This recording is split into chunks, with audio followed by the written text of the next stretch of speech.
ya. Ini kurang lebih before-nya, after-nya, dan ini ditambahin. Ini after-nya bro. Ini after-nya kayak gini. Terus kita bakal bongkar gimana caranya itu bisa terjadi. Akhirnya di pembahasan yang kalian tunggu-tunggu, gue yakin kalian nunggu segmen ini kan. Jadi sebenarnya secara garis besar sih kelas yang pengen gue bikin adalah ada 3 hal. Pertama gue bakal bahas kayak di tips-tips yang sebelumnya, itu tips DaVinci Resolve. Gue bakal bongkar yang gue tahu ya, gue bakal share ke lu. Dan kemudian yang kedua di kelas ini gue bakal bahas bagaimana cara gue coloring footage ini menjadi seperti ini, before. Udah kayak Instagram content creator gitu bro. Terus yang ketiga, gue bakal color grading dengan referensi film-film kayak film-film sore ataupun apa namanya, Batman, Joker dan lain-lain lah gitu, yang lu rasa wah ini colornya keren banget bang, gue pengen ngikutin kayak gini, caranya kayak gimana, gue bakal bahas di konten yang ketiga.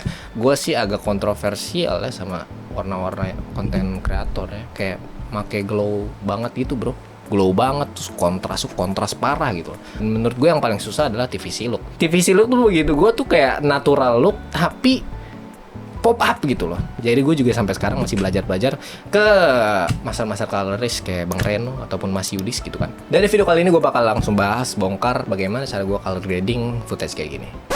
Gue agak sedikit minta maaf, gue nggak bisa bongkar keseluruhan karena ada bagian part-part yang menurut gue sangat advance. Jadi gue nggak bisa buka terang-terangan.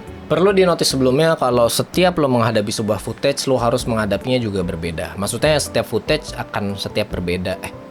Setiap footage akan berbeda keadaannya gitu. Dari pencahayaan, dari warna yang dihasilkan dari wardrobe, warna yang dihasilkan dari atmosfer seperti langit ataupun kondisi matahari dan bulan dan banyak lah gitu loh. Dan hal-hal seperti itulah yang harus lo teliti, yang harus lo note ketika lo mau grading. Gue melakukan gradingan seperti ini di footage seperti ini. Gue nggak akan melakukan gradingan ini di footage yang sama gitu. Footage yang beda gitu. Lo harus bisa analisis sama footage lo sendiri, karena gue pengen lo bisa color grading. Langsung aja kita masuk ke praktisnya. Tapi gue emang suka lagu Jepang. Bisa kita sambil nyanyi aja, siapa tahu salah satu viewers juga suka lagu ini. Praktis bang, praktis. Sabar.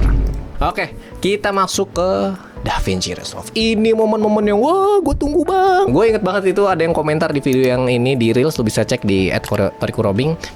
Dia ada yang komentar langsung, bang spill lah cara color grade-nya. Gas, kita spill di video ini. Lampu bro. Ini nih apa nih? Ganti. Kita lanjut aja, ini yang kalian tunggu-tunggu ya. Tadi kita berhenti gara-gara lighting. Udah bener lah. Ya seperti biasa, ini sebenarnya struktur note yang bisa dibilang gue sering pakai gitu kan. Kalau lu tanya, ini kenapa pakai gini bang? Gue bahasnya di tips ya, bukan di sini. Di sini gue cuma fokus color grading doang. Jadi lu banyak-banyakin komentar lah, kenapa gue nanyanya kayak gini, terus kenapa vector scope gue ada garisnya gini, terus kenapa lah gitu lah. Ya buat kalian yang mungkin belum pernah kunjungin Instagram gue ya, ini kurang lebih before-nya, after-nya, dan ini ditambahin. Ini afternya bro, ini afternya kayak gini. Terus kita bakal bongkar gimana caranya itu bisa terjadi. Ini dari butek kayak gini gitu kan. Buat yang belum tahu, ini kita pakai Canon R5 Mark II. Kita settingannya di lock gamma profile, pakai Silok 2, settingan 422 dan 10 bit. Nah, sebenarnya ini nama itu sebenarnya cuma opsi aja sih. Lu nggak perlu keren-keren dibikin nama-nama kayak gini gitu. Terus juga nggak perlu bikin pohon-pohon gini ya bang. Bukan pohon bro. Tapi maksudnya menurut gue nih, intinya pada akhirnya lu bisa grading bagus cuman pakai only satu note. Believe me, itu bisa terjadi bro. Apalagi kalau pakai di CTL ataupun preset look yang ada di luar negeri yang lu bisa download secara gratis gitu kan. Cuman ya ini workflow gua gitu loh. Rata-rata pose memang pakai gini juga, biar apa? Sebenarnya gampangnya sih ya bikin lu gampang aja kalau koreksi. Jadi kalau ada yang mau direvisi, bagian ini direvisi, gambarnya direvisi. Ya kita langsung masuk aja. Kita CST in, CST out. CST ini apa? Kita pakai Canon Cinema Gamut, input gamanya Canon Log 2 karena kita pakai Log 2, terus masuk ke DaVinci Wide Gamut, DaVinci Intermediate, terus kita drag lagi ke CST out. Kita drag, habis itu kita ganti DaVinci Wide Gamut Intermediate, ganti ke Rec 709 Gamma 2.4. Kenapa? Gue jawabnya di tips aja. Kita langsung masukin false color, fitur tercinta gue. Sorry buat kalian yang pakai DaVinci Resolve free, ini nggak ada. Ketika lu masukin false color ya ada di library-nya ada, cuman pas lu drag itu bakal ada watermark DaVinci Resolve Studio gitu. Oke, gue tahu lu nggak bisa pakai false color corrector, jadi Jadi gue pakai waveform aja dah. Oke. Ya, kita buka waveform. Dari awal gue nggak pernah saranin sampai kapanpun, mungkin sampai gue mati pun, gue akan selalu menyarankan kalian untuk membaca sebuah footage dari pojok kanan ini ya. Ini kita bisa kita pick out sih sebenarnya. Ini gue sih sebenarnya pengen ada monitor 2 gitu, biar ini ada khusus gitu. Sebenarnya dibikin bisa 4 tools gitu. Jadi ini lu andalkan lah color tool bro. Jangan mengandalkan mata lu lah. Waveform ini digunakan untuk membaca diagram exposure gitu. Shadow kita mainin, highlight kita turunin, midtone kita turunin, gak mampu. Gelap banget bro. Gelap dan dekil ya. Man, who cares? Hasilnya bagus kok. Shadow kita angkat dikit. Oke. Korektor udah oke menurut gue ya. Sekarang kita masuk ke skin, color correction. Kita pakai CTRL-H. Kalau yang belum tahu, CTRL-H itu di bagian sini. Ntar lo bisa klik sendiri aja. Terus langsung ke yang shadow and black, white and black and white. Nah itu kenapa? Karena gue suka pakai fitur ini karena kita bisa lebih spesifik lagi untuk bisa nyari color. Kita agak zoom dikit, white kita kecilin lagi sampai benar-benar cuman di bagian tubuhnya saja yang terisolasi. Dan kalau lu lihat, lu kocak lu bang, warnanya kayak gini ya, gimana lagi gitu. Terus nih bro, false color lebih aneh lagi. False color, aduh lagi nggak nyala lagi selan, mau ngelawak malah nggak jadi. Udah kayak gini, lo saturationnya lu ini lagi, tekan main saturationnya, terus juga luminance juga jangan lupa dimainin karena ini ngebikin shape banget. Luminance juga, softnya juga dimainin, dan jangan lupa matte finesse lu harus pakai juga untuk lebih clean lagi. Dan gue selalu menggunakan clean back bro. Karena kalau pakai clean white itu malah ngeganggu area skincare-nya. Area skin ya. Jadi selalu gunakan black lip ataupun clean black. Terus juga blur radius gue sih nggak pernah pakai ya. In output ratio, dan kemudian ganti ke patch 2-nya, morph radius nggak usah, shadownya agak dikit aja. Kemudian post filternya agak sedikit. Ya kalau lu mau expert lagi, lu bisa bikin Windows terus untuk ini cewek doang gitu kan. Terus dibikin lagi satu lagi di sini, cuman gue nggak mau. Panjang ntar tutorialnya. Kita udah selesai. Mukanya kita udah bisa qualifier, kita angkat, coba kita qualifier, kita CTRL lagi, kita ganti ke vector scope, kita zoom out dulu, kira-kira merahnya ini udah pas apa belum. Nah ini buat lu yang belum tahu, gue bakal bahas di tips ntar. Ini garis ini adalah skin indicator yang buat menunjukkan garis warna kulit manusia yang secara internasional. Mungkin biar nggak terlalu dekil, kita bisa naikin gamanya, kita bisa naikin highlight agar lebih jreng. Before, after, simply to make beauty people in the future. Dan hati-hati ya bro, ketika lu menggunakan footage yang enggak terlalu banyak bitnya ataupun dynamic range-nya kurang, lu akan mendapatkan kerusakan yang sangat fatal. Dan ini ya mulus karena yang emang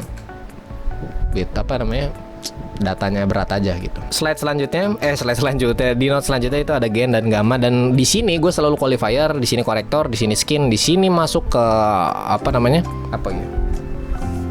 color development gue. Nah, gainnya kita langsung aja bikin look yang kita mau. Ini kan kita vector scope kita udah kelihatan ya. Gain kita tarik aja gain ke area orange karena ini kan targetnya ke yang ini ya, aduh mana mati. Look yang tadi kita udah gua kasih lihat gitu kan. Terus gamanya juga agak keorenan karena ini kan pagi scene-nya, dan menurut gua akan sangat cocok kalau kita pakein warna oranye dan shadow itu di bagian biru cyan. WB-nya ya karena kita mau agak ke hijau, bukan ke hijauan, ke orange dan blue. Dan ini gue bakal share juga dah. Aduh kayak banyak banget yang harus dibahas nih soal color complementary ini harus lu belajar juga sih, karena itu bisa jadi referensi patokan color yang bakal lu kejar. Karena kita pakai orange and blue, berarti kan orange itu kan daerah sini ya, blue ini daerah sini, jadi kita harus kejar dua-duanya. Masih pucet, masih betul ya, lock gamma mau gimana lagi. Curve, kita curve pakai di sini. Kalau curve biasanya patokan gue itu ada di waveform. Kenapa? Karena ya kita bisa, ini kan kita kalau curve tuh gue selalu pakai yang exposure dulu kan, yang luminance dulu kan. Nah di sini biasanya kalau lu mau bikin look film look, lu angkat aja di sini agar sini kepotong, cuman kita nggak usah terlalu banyak. Highlightnya kita agak potong karena menurut gua terlalu membunuh bagian highlight. Nah di sini red, green, blue pakai lagi di bagian vector scope. Karena apa? Karena yang bergerak itu ya di bagian merah nih. Kalau andai kata ya gue garis, nah kan kelihatan kan gitu kan. Ya itulah, kan presisi sekali bagaimana red ini bekerja. Lo tahu at default Anchor karena kita mau ada lagi orange dan blue bro, orange dan blue. Prosesnya karena butuh panjang dan butuh ketelitian. Gue sih di sini biasanya ini kalau nggak ada mic kayak gini gue sampai ngedongak ke monitor coy, karena emang segitu pergerakannya tipis banget. Ini kita tutup ya, kita tutup loh, gerakan tuh mencet dikit dong. Tapi pergerakan dikit itu efisien banget. Kita main di CB. Baru kelihatan.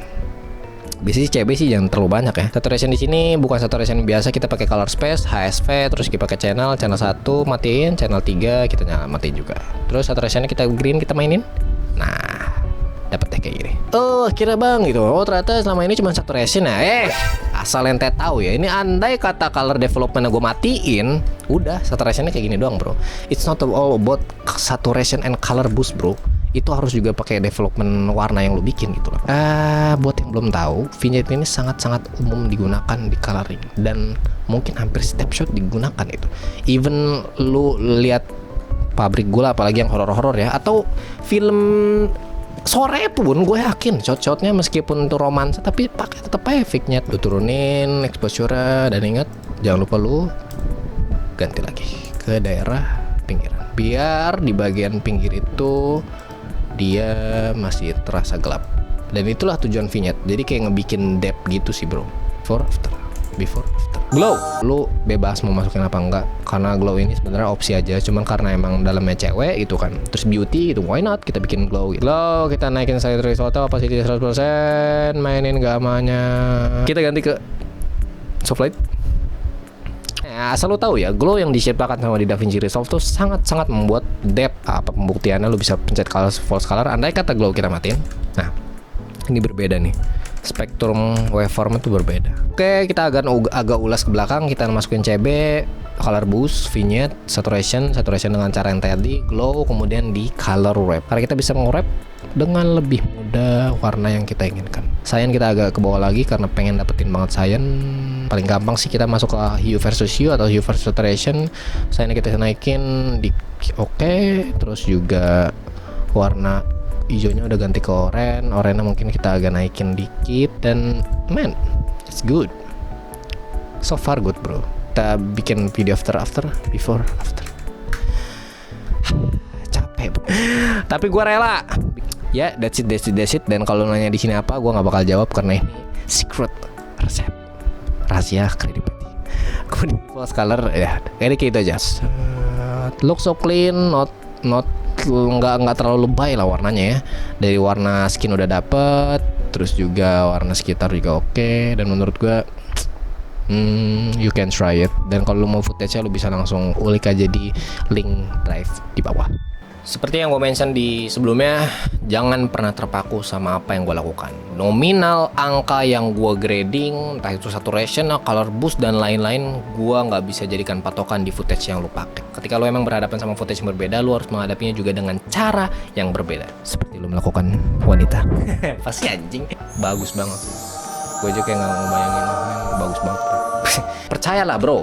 Lu ngeliatin konten kreator, wah colornya bagus ya, ketika dia ngasih lat gitu kan, terus nge-apply ke video lu berantakan bro. Trust me, color grading harus dioprek satu-satu per shot karena pencahayaannya beda, warnanya beda. Jadi ya learn lah, belajarlah di sini.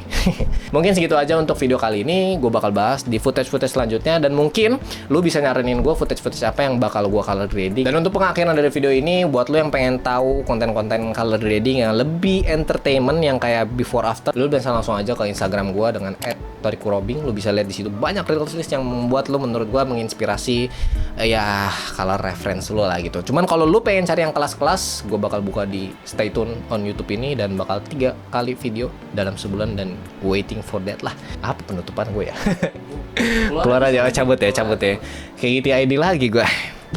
Please bro, don't comment. I'm not son of GTID.